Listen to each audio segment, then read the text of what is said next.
My name is Sally Cheney and I'm with quiltingquest.com.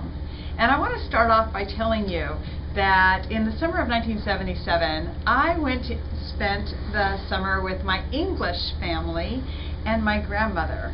And she took me to Harrods where she bought me this beautiful set, this little English tea set.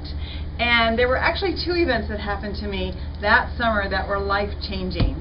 One was the set, the English set, and that's what made me pick the colors for this quilt project because, oh, it's just so, well, it's so English looking, and it just reminds me of my tea set.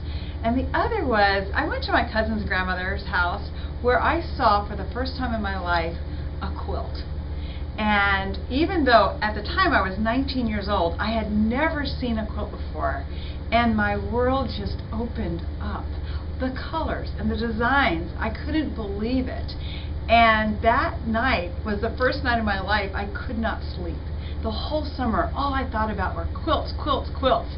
And I couldn't wait to get home and get started on my first quilt.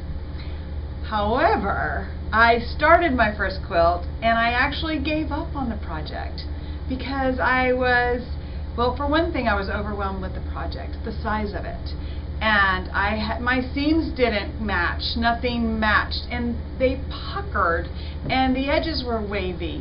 If you've experienced any of these things, anything at all, since then I've made like 100 quilts. I am going to show you idea after idea, tip after tip on how to have success making a quilt.